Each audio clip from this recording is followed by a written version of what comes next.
guys, I'm telling you, the young people playing the walkers are the real heart and soul of the movie, just like in the book. And they did a great job of adapting the book. Stephen King's happy, so that when he's happy, I'm happy. And I had some reservations about the violence, but after a phone call with Francis Lawrence, I was so ready to do it. I mean, I do my homework. I went to IMDb and I watched all of the Hunger Games and all of his movies, and I thought he's the perfect guy to do this, and I'm glad I did. Well, it's this weird sort of retro, futuristic, dystopian society where the government sponsors these things. I'm the nominal antagonist, but the state is really the antagonist. I don't know. I mean, you just have to accept the premise. It's bonkers. But like I say, it's all a way to draw you into what happens when they actually are on the long walk, which is interesting because when I filmed it, I wasn't around when they were doing all these things. I read the book, I read the script. I thought the script did a great job of capturing the book. He has such a great way of depicting human interaction. And The Life of Chuck and Long Walk couldn't be more different. He's much more versatile. I mean, because when people say Stephen King, they think of horror and the supernatural. And of course, in both Chuck and Long Walk, there are no supernatural elements whatsoever. He's just great, just a great writer, one of the best ever. It's pre-space movies and post-space movies. Because pre-space movies, I could be a fan and walk on the floor and go to Artist Row and look at comic books and all those things. But then I made a movie called The Comic Book The Movie, which was a mock documentary. And I was playing Don Swan. So when I was on the floor, I'd say, hey, if you call me Don, you could be in the movie. If you call me Mark, we're going to have to cut it out. And people were really cooperative, so it was great. That was the last time I was actually able to walk the floor. Oh man, I mean, being here, with the lads, with the team, it means so much, and this environment is hectic and crazy and exciting, and like getting to experience that, I think, in my first time in America, do you know what I mean? Like it's been such a journey, but no, it's great, and we've worked so hard, and we finally get to show the world, what we've been working on, and we have this excitement build up. We can't share certain things, but now it's like, we'll let it go, and it's beautiful. It's beautiful. Obviously, I think he says it in the trailer, in the first trailer. I can't stop thinking about that money. Do you know what I mean? And I think money is a motivating factor. But also, he wants to, just walk and make some friends. So what that means for him is, he comes from a background. He grew up dirt poor, literally in Baton Rouge, and he's just a country boy that's trying to, figure things out. And they're also young, So even I personally, and they might not agree with me, and I had this conversation with Francis, but I don't know if they willingly signed up. Obviously, the premise is they did, but when you're socially conditioned to look at this, the long walk as something, that they do every year and it's patriotic and everything, is that really a choice? You're conditioned to do that. So I think there's a lot of reasons, but for Baker, it's, to make some friends, and also the money, the motivation is, financial freedom. That's the dilemma, right? You can't imagine yourself because you're outside of it. But in a world like, Stephen King's A Long Walk world, you don't, do we really have a choice? I don't think we do, so, yeah. It's Stephen King. Do you know what I mean? It's Stephen King. But this story in particular spoke to me because I look at, when I first read the script, I was like to myself, okay, what am I feeling? And I felt, a range of emotions, but the main emotion that I was feeling was almost gratitude, to be, to be able to be in a world where I can be free, and also the fears of, stepping into, you know, kind of a authoritarian type rule, you know, because I look at that and I felt gratitude, and I felt like I wanted to do the story justice. So being a part of that, you know, within itself, and then Stephen King, it was wonderful. It was wonderful, for real. Oh man. I could go on for days about this. My feet, you know, they're still recovering. No, like obviously physically, it was a lot. Walking in the heat, you know, it's one continuous shot. We film one scene a day. You know, if you know the sun is off by an inch, you know, it's not going to work because continuity and everything.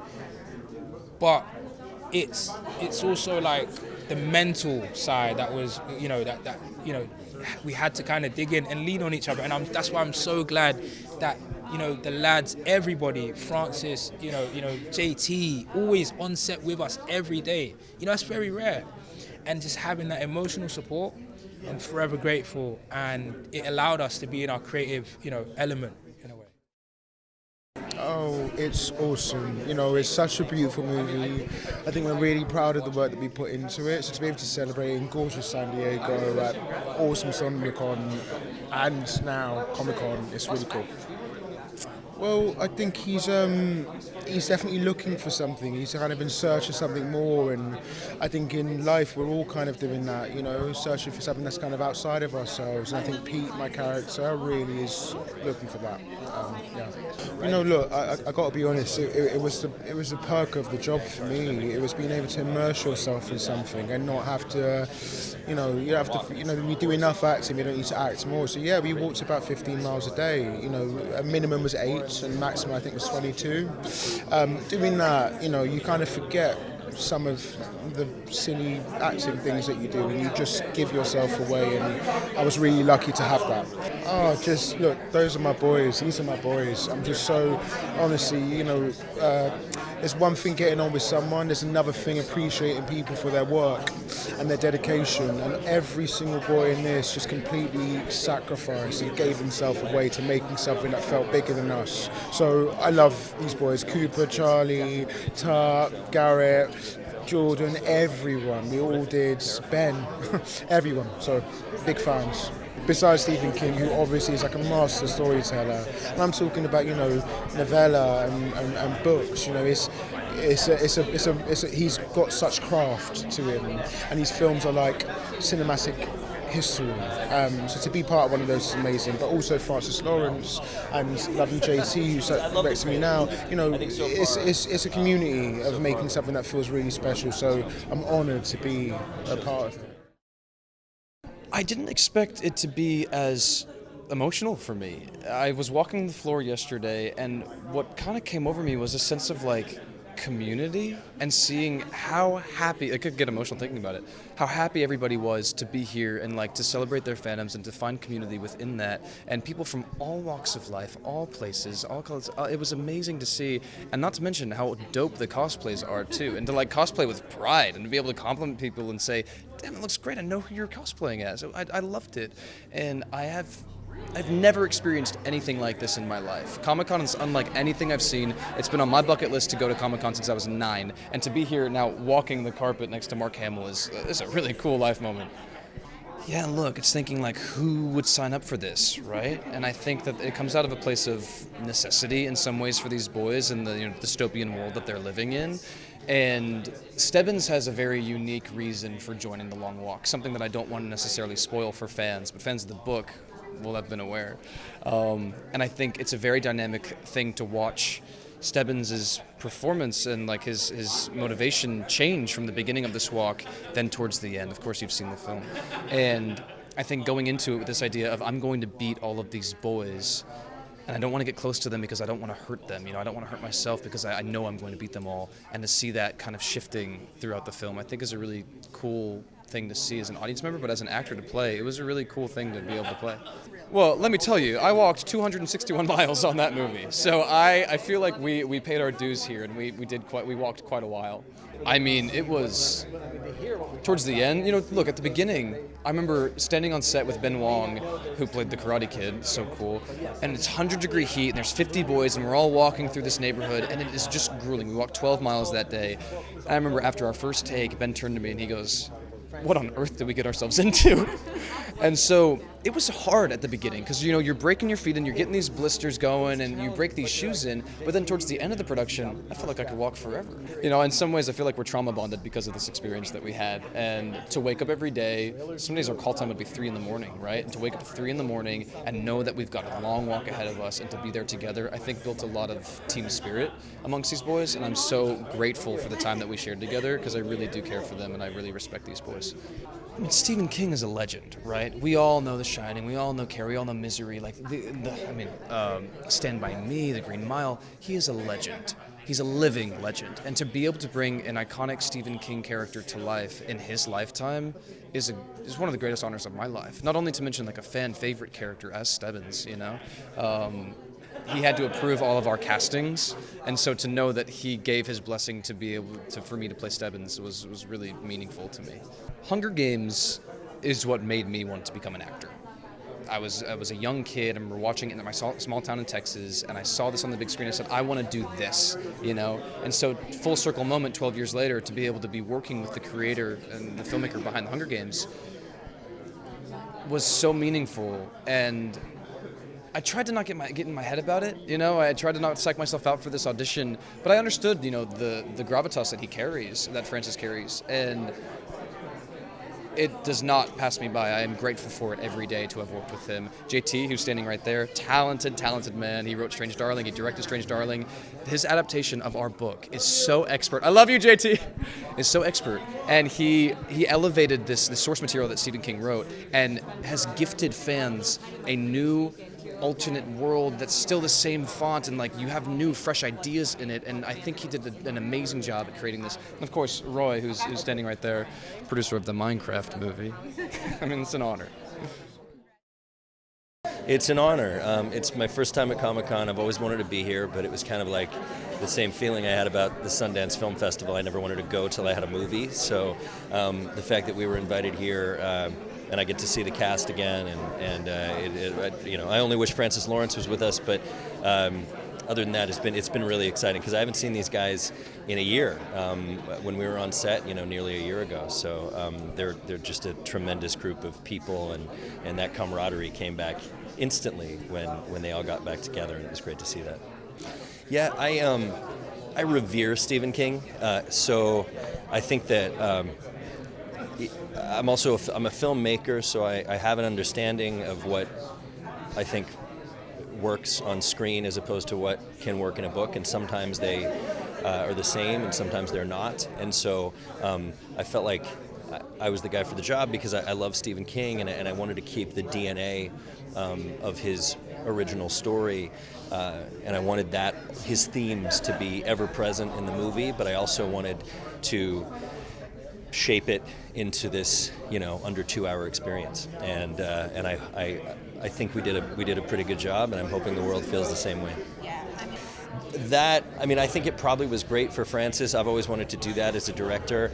I don't know how it felt or how it, in what ways it maybe challenged Francis as the director, but I do know that what I heard, especially from the cast, was that it was really, really beneficial for them as actors because they were able to age along with their characters, and go through the events along with their characters. And it's a very important story for that to happen, and I think the performances are just transcendent, and I feel like that probably has a lot to do with it. Just really special, so I think I'm constantly, as I move onto projects, I'm trying to recreate that in a way.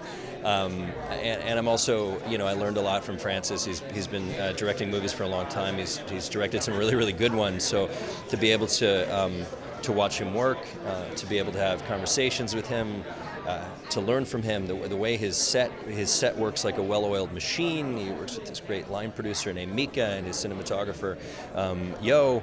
It moves a certain way, and I gleaned a lot from that. And Roy is just sort of, I call him my fairy godfather, because he, ever since I met him, things have been going really, really well for me, and it's because he's just a really good human being who cares about the art of filmmaking. And it's not common you meet producers who feel that way, and when you run into one, you got to hold on to them tight. I'm very excited and thrilled to be able to meet everybody again and to talk about it in front of the group of people at Hall H. And I think JT's, it's his first time and to see Hall H, and it's just going to be fun. Well, I've read every Stephen King novel, and when after it, I was said if I wanted to pick any other novel that I could adapt, then they would give it to me. And so when this one became available, I was like, of course, I would love to do this. And it was the fastest from development to production of a movie I've been involved with. So like from the time we started till the time it wrapped was under 18 months. Well, it was definitely something where the emotional drain and the what it did on their bodies was apparent on the film during this filming of it, because they were getting skinnier, they were just getting tired, and it was something that I guess none of us were used to shooting, because we've always done things according to like whatever fits the schedule as opposed to just shooting it as a straight movie. They all became friends. I mean, it was great to seeing them from the start, where they were just getting to know each other, didn't know the acting styles of each other, but by the end they were all buddies, and you could tell that they're going to be buddies for life. Francis, this is actually my first time working with Francis, and he's so collaborative, and he's the most humble person that on the set. It was just really wonderful working with him. Well, it was actually, it felt like it's a continuation of it, because it was during the post-production of Strange Darling when I had gotten the rights to this book, and I mentioned it to him, and he's like, I love that book. And so everything just came together, and so it sort of flowed from Strange Darling right into Long Walk, and hopefully into another one. You boys are the answer. The Long Walk is the answer.